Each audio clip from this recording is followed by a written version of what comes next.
The commandments righteous. That's why you take on the word.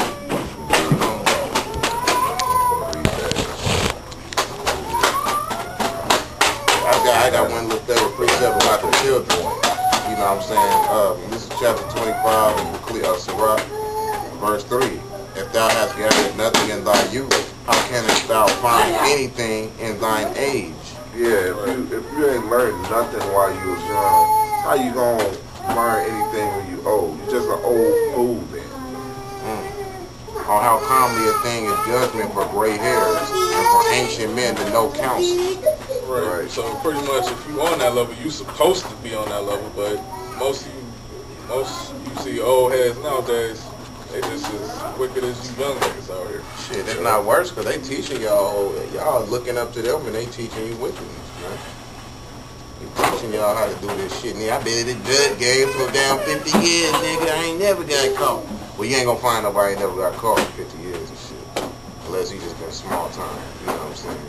But real talk, somebody that's been up to there and they still doing it when they old, man, they teaching y'all young dudes how to do that shit, man.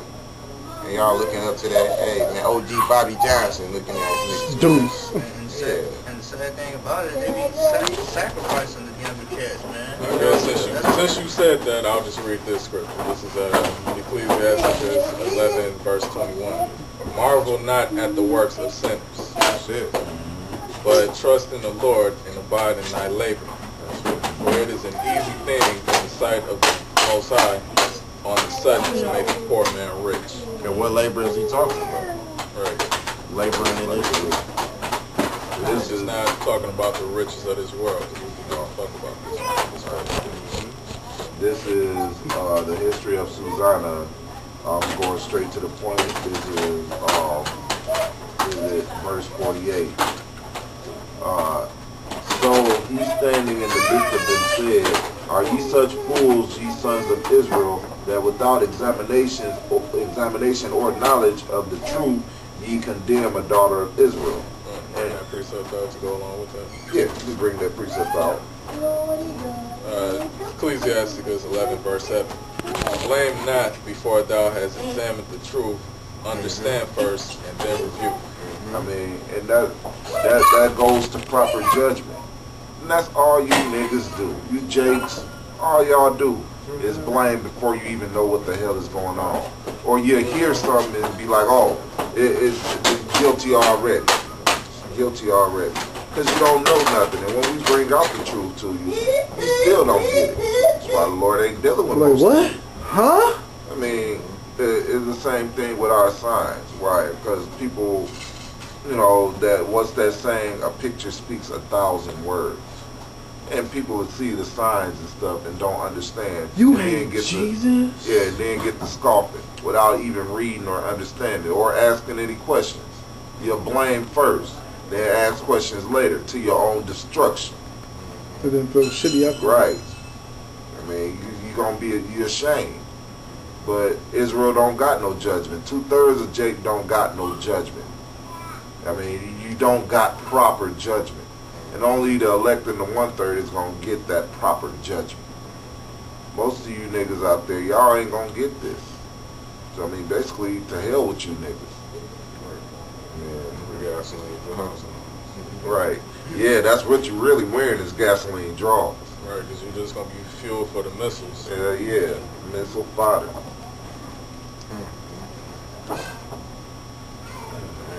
Y'all got anything else?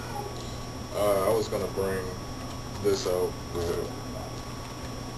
It's pretty much, I mean, you don't judge based off your own emotions or reasoning, and plus you based off, you know, righteous judgment. This is 1 Kings 3, starting at 7. And now, O Lord, my power, thou hast made thy servant king instead of David, my father, and I am but a little child. I know not how to go out or come in. You still got the story of Susanna, just to finish that up. Yeah, I can. Just that we might as well bring that whole thing out to you. And thy servant is in the midst of thy people, which thou hast chosen, a great people that cannot be numbered or nor counted for multitude.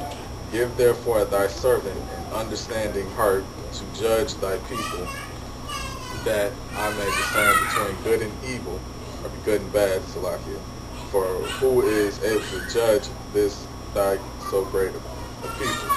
That's what King Solomon asked for, was an understanding mind, to know wisdom, to be able to discern good and evil.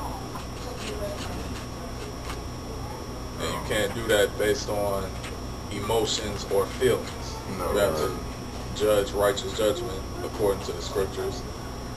The heart is deceitful above all things. Right. And therefore you have to examine all of the facts.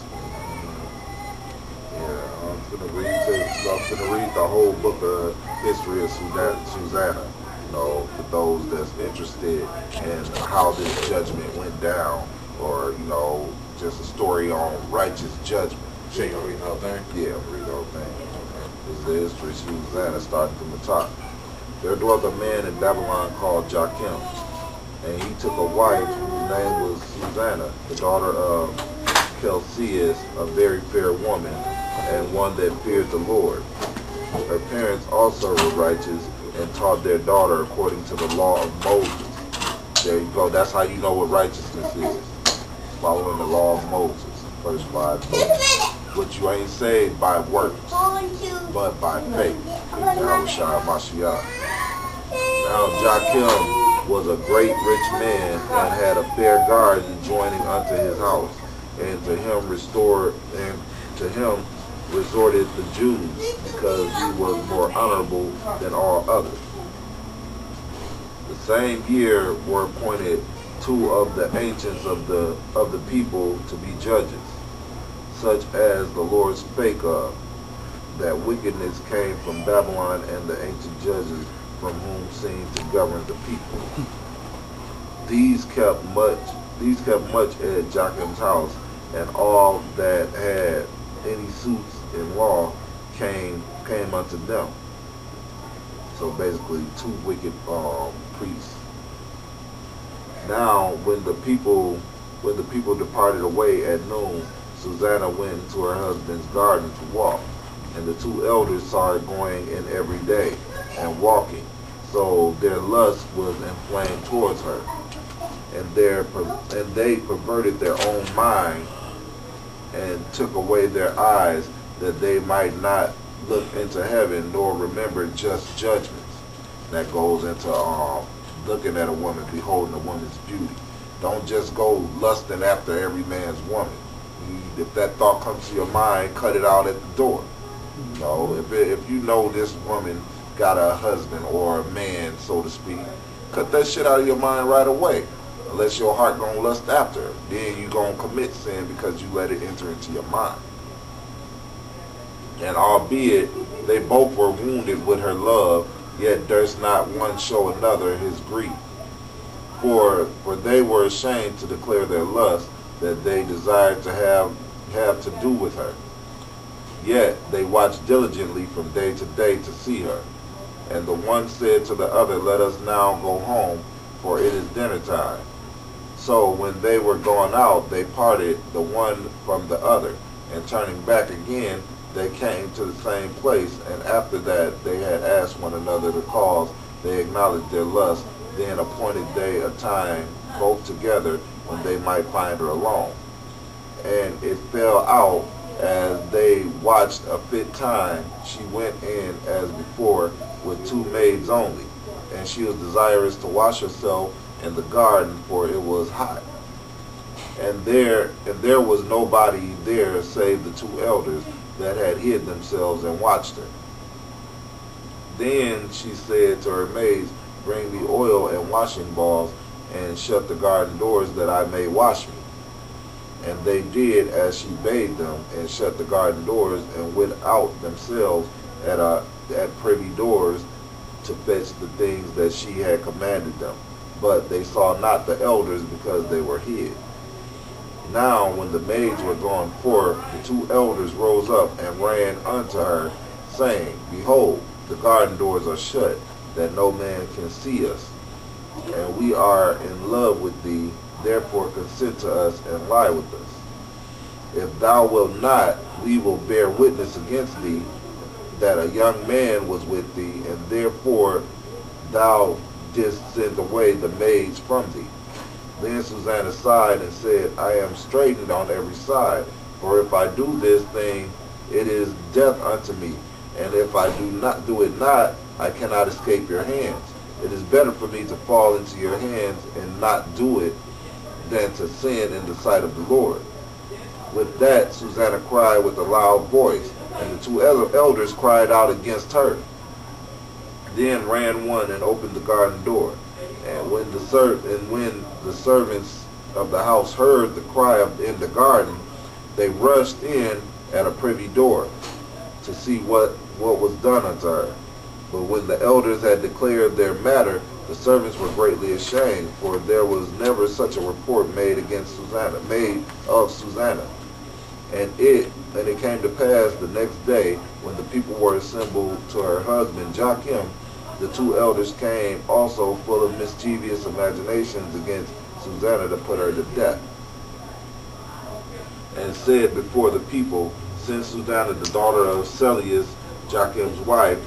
And so they sent. So she came with her father and mother, her children, and all her kindred. Now Susanna was a very delicate woman and beauteous to behold. And these wicked men commanded to uncover her face, for she was covered, that they might be filled with her beauty. Modest apparel. Mm-hmm. Therefore her friends and all that saw her wept. Then the two elders stood up in the midst of the people and laid their hands upon her. And she, weeping, looked towards the heaven, for her heart trusted in the Lord. And the elders said, As we walked in the garden alone, the woman came in with two maids, and shut the garden doors and sent the maids away. Then a young man who there was hid came unto her and lay with her. Then we that stood at the corner of the garden, seeing this wickedness, ran unto them. And when we saw them together, the man we could not hold, for he was stronger than we, and opened the door and leaped out. But having taken this woman, we asked who the young man was, but she would not tell us. These things do we testify. Then the assembly believed them as those that were the elders and judges of people, so they condemned her to death. Then Susanna cried out with a loud voice and said, O everlasting power, that knowest the secrets and knowest all things before they be, thou knowest that they have borne false witness against me, and behold, I must die, whereas I never did such things as these men have maliciously invented against me. The Lord heard her voice, therefore she was led up to be put to death. The Lord raised up the Holy Spirit of a young youth whose name was Daniel, who cried with a loud voice, I am clear from the blood of this woman. Then all the people turned towards him and said, What mean these words that thou hast spoken? He, standing in the midst of them, said, Are ye such fools, ye sons of Israel, that without examination or knowledge of the truth ye have condemned a daughter of Israel? Return again to the place of judgment, for they have borne false witness against her. That goes back to examining all the facts before you make a judgment. Mm-hmm. Understand before ye judge. Wherefore all the people turned again in haste, and the elders said unto him, Come, sit down among us, and show us, seeing God hath the power most high hath given thee the honor of an elder. Then said Daniel unto them, Put these two aside, one far from another, and I will examine them. So when they were put asunder one from another, he called one of them and said unto him, O thou art waxen old in wickedness, now thy sins which thou hast committed aforetime is come to light. For thou hast pronounced false judgment, and hast condemned the innocent, and hast let the guilty go free. Albeit, the Lord said, The innocent and righteous shall thou not slay. Now then, If thou hast seen her, tell me, under what tree sawest thou them company together? Who answered, under a matchstick tree. And Daniel said, very well, thou hast lied against thine own head. For even now the angel of the Most High hath received the sentence of the Most High to cut thee in two. So he put him aside and commanded to bring the other, and said unto him, O thou seed of Canaan, and not of Judah, beauty hath deceived thee, and the lust has perverted thine heart. So this other guy was a Canaanite. He wasn't even of the seed of Israel. How the hell was he an elder? Right. Thou shalt not put a strange nation above thee. Thus have ye dealt with the daughters of Israel, and they for fear companied with you. But the daughter of Judah would not abide your wickedness. Now therefore tell me, under what tree didst thou take the company together? Who answered, under a home tree. And said Daniel unto him, well, thou hast also lied against thine own head, for the angel of the Most High waiteth with the sword to cut thee in two, that he may destroy you. With that all the assembly cried out with a loud voice and praised the Most High, who saved them that trust in him.